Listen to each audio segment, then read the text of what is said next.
So this is the story of my UC Davis engineering path. My story and what it took for me and my experience overall.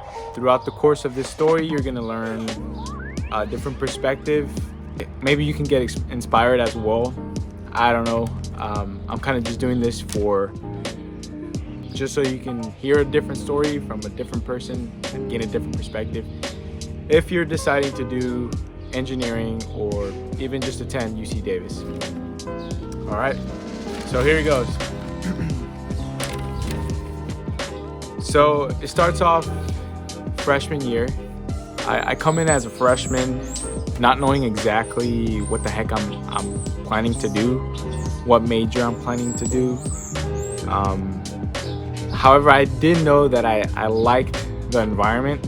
I liked the earth science aspect of education, I guess, of classes. And I signed up, it was during orientation.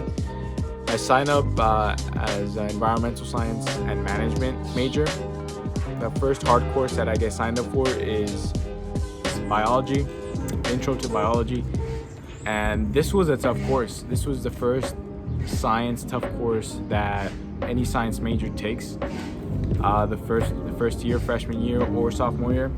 And I came from a high school that is not elite. It's not like I don't know. It's not a private high school. It's not a good educational system. It's not the best. And I felt intimidated. As I would walk into this lecture hall the first day, and I would literally look up in this huge lecture hall with 300, 400, 500 students that were all smart. And I would think to myself, damn, I'm probably the dumbest one here. What am I doing here? I don't belong here. Even that same first lecture, the professor told us, hey, if you're not a science major, if you're not a hardcore science major, I recommend you switching out because this course is difficult. And right then and there, my mind started going off. Oh my God, like I don't belong here. This is not my path. I'm not meant for this. And I was so close to dropping that class. I remember sitting down, opening my laptop, and being a click away from dropping that class and not having to worry about it. However, I did know that I was not giving this path, the science path, I was not giving this course a fair shot where I was willing to just put in the work and see what happens. And so that's what I did. I just decided to give it a shot and really just do it for myself. I told myself, hey, at the end, if I go through this course and I get a D and I get an F, then I guess it wasn't meant for me. But I'm not gonna give up without trying. And that's what I did. I stuck on with the course and I put in the hours, I put in the library hours. I was determined to learn in this class. And that's what I did. I learned. By the end of that same course, biology, BIS 2A, my classmates, the people that I looked up to, were asking me questions. They looked up to me. And I wasn't someone special. I was just a person that would go to the library and put in my work, put in my hours, study, focus. And yeah, I actually ended up getting a B in that class. So not too bad. I was actually the best class I've ever taken and the most satisfying class. So I took that mentality and I applied it to the rest of my classes. My freshman year was pretty tough. I'm not gonna lie. I was living on campus. I was living in Davis in the dorms, but it was so difficult to adjust.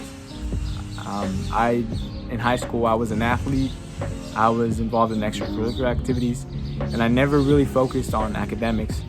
And so when I came to Davis, it was just hard trying to find that adjustment to balance my life between academics and social life.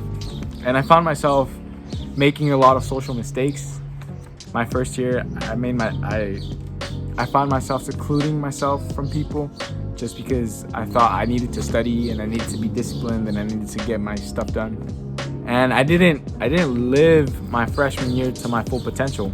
I remember I would see my roommates, my floor mates, everyone, have a good time.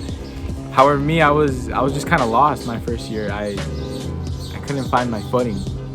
Another thing to note that I did stick with the bio class and science classes, and I did decide to go and take the hardcore math and physics classes, the hard science classes.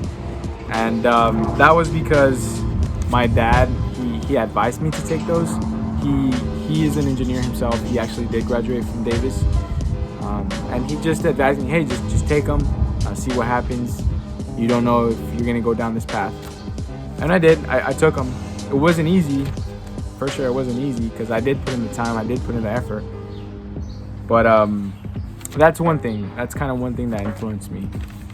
So I was taking these math, physics, chemistry classes, hardcore, and I was killing it. I was killing those classes. I was rocking them. I was getting A's, I was getting B's in those classes. I was doing good. And so by the third year, I still didn't really know what I was gonna major in. I always kind of knew, okay, like maybe I could do engineering, but I always knew like I just didn't know. Having looked at all my classes that I had already taken, I was actually on track to be a bio major, but by the end of my third year, I had talked to so many people, I had talked to so many professors, and people already out of college, and I kind of did my diligent research and asked so many people what is the correct route, what is the right path, and all I could hear back is engineering. However, I never really committed.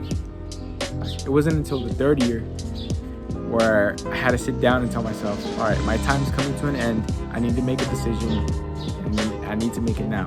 Am I doing engineering? Am I not doing engineering? And I committed. By the end of my third year, I committed to engineering. And the reason I didn't do that before was because I was scared. I was scared that the upper division courses were going to be too hard for me. I was just scared that I would not be able to handle it. However, I committed to it. I didn't sign anything. I kind of just signed it in my brain, I guess. Like, I'm going to do this. I'm going to finish it. And actually, right when I did that, I kind of broke down. I kind of broke down because I had committed to something that was going to take me. I was committing to a plan that was going to take me another 2 years to finish, and I was going to kind of go through hell, I guess. I actually did, kind of just like cry, but that's just a different story. Anyways, so that was going into my fourth year. However, I just stuck to the plan. I was going through the classes. I was doing what I had to do to get, I guess, a good grade, or I just had to do the work. And at first it seemed kind of daunting. It seemed kind of like against my will. However, the tables started turning by the end of the fourth year, because that's when I started to really pick up the rhythm of college. I really knew what I was supposed to do. I knew what I had to do. I knew how to get in and get out. And so fifth year came around. This was probably going to be the hardest year out of all of my years there. Hardest upper division courses. I had to manage helping out my fraternity because I had joined a fraternity, so that was just extra time on top of my head on my schedule that I had to do. I was a commuting student. By the way, I started to commute my second year. I was no longer living in Davis, and I had to commute my second year, and I had to deal with traffic. That was another thing that sucked, but I just had to adjust. I just had to do what I had to do. Anyways, back to this fifth year. fifth year, I actually ended up taking 18 units to boost my GPA because my GPA was trash my first 2 years. I didn't know what I was doing. I didn't know where to focus, so my GPA suffered. But I knew this fifth year that I had to just put in the work to increase my GPA and increase my chances of getting a better opportunity once I graduated. And so that's what I did. I took 18 units, and it was crazy. It was a crazy 18 units. And then by the end of my fifth year, we got the COVID-19 pandemic on us. So it was kind of stressful, but I just knew I just had to get my degree. I had to get my degree, and I bore through it. At the end of the day, I graduated. I finished. I did what I had to do, and I did it with a 3.6 engineering degree. And this is coming from a person that did not take AP classes in high school, that considered himself one of the dumbest ones in the class his freshman year, and from a person that was about to quit right before they had even started. And right now, I am, as of 2:44 Saturday, May 15th, 2021, I am fully employed. I am a full-time staff engineer for a company called Geosyntec, and we do environmental remediation. This is actually something I wanted to do when I first started college. So it's kind of crazy to see my goal come to fruition. Life is good. Life is good. I've graduated. I have a full-time job now. Life is good. I remember when I was in college, my first year, my second year, I would see my friends, I would see my classmates. They would enjoy themselves. They would go out on weekends. They would party. They would travel. They would do all the things, all the fun stuff. They would do it. And me, on the other hand, would sacrifice. I would stay home. I would come home every day, every night. I would study. I wouldn't go out. I wouldn't party. And it was hard. It was hard to get past that. But I think at the end of the day, it's worth it. At the end of the day, it was worth it. Now I can enjoy myself in the weekends. I have a pretty cool job. The job is good. It's an office job with field days here and there. The people I work with are amazing. They're really supportive. I couldn't really ask for anything better. I work my 40 hours a week. Pretty easy, pretty cake. I come home during the weekends and I do fun stuff. I do what I've always wanted to do. I go out snowboarding, I go out skiing, I go out traveling, whatever it is, and I can afford it because I can. Because I work now and I work in a pretty good job. Life is good right now. But it wouldn't have been this good if I wouldn't have put in the work and I haven't put in the sacrifice when I was in college. So, what is the moral of the story? So the moral of the story is you don't know what you're capable of. Just because other people say it's too hard or you can't do it because you're not meant for it or anything that discourages you, that's bull. That's BS. That doesn't mean you can do it. Yes, it's gonna take time. Yes, it's gonna take sacrifice. It's gonna be hard. Like it's not easy, of course. Nothing is given, it's earned. But guess what? Whatever it is, you're gonna get there. I can assure you that. That's the moral of the story. Another thing, you gotta be critical. Know who you take your advice from. If I would have listened to the general college student consensus that engineering was too hard, that, oh, these classes are too much, like you're not gonna handle it. If I would have chosen the easy route without trying at first, I wouldn't be here. Instead, what I did is I listened to people that really kind of had their foot on the ground, that really knew what they were talking. I really listened to people that were credible, professors that were in the math and the sciences, professors that encouraged me to do and to pursue the harder things, the things that were more difficult.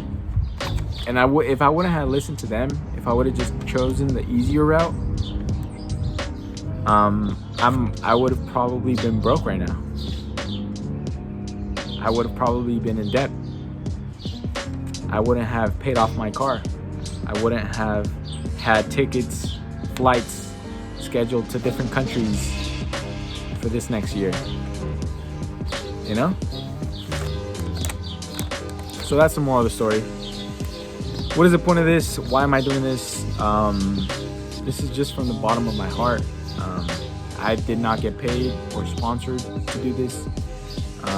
This is for the individuals that just watch my videos or who come across this video. At the end of the day, you choose what you want to do. You do what you want to do with your life. You make your decisions. And I don't know. This is just my 2 cents. All right.